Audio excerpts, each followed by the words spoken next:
বাবুর হাতে খড়ি। হ্যালো সবাইকে। আজ করব হাতে খড়ির জন্য স্লেট ডেকোরেশন। কয়েকদিন ধরেই ফেসবুকে ডেকোরেটেড স্লেটগুলো চোখে পড়ছিল। দেখতে কিন্তু বেশ লাগছিল। তাই ভাবলাম একবার আমার মতন করে ট্রাই করে দেখি তো। সরস্বতী পুজোর দুদিন আগে গিয়ে একটা স্লেট কিনে আনলাম।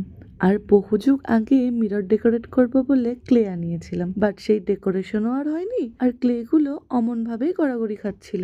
তাই ভাবলাম ক্লে গুলোকে এবার ভালো কাজে লাগিয়ে দিই। আমরা যখন ছোট ছিলাম তখন এসব কিছুই ছিল না, আর আমাদের ছোটবেলা ছাড়াও 3-4 বছর আগেও এসব কিছু ছিল না। যত দিন যাচ্ছে মানুষ তত শৌখিন হয়ে উঠছে, আর আমি এই ব্যাপারগুলো বেশ উপভোগ করি।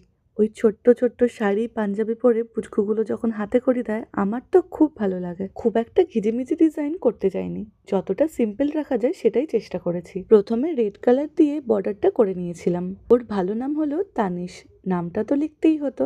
আর তার সাথে মা সরস্বতীর বাহন হাঁস, সেটাও রেখেছি। তারপর দেখলাম একটু ফাঁকা ফাঁকা লাগছে, তাই একটা পদ্মের মোটিভ করে দিয়েছি। হাঁসটার কালারটা নিয়ে আমার একটু কেমন যেন লাগছিল।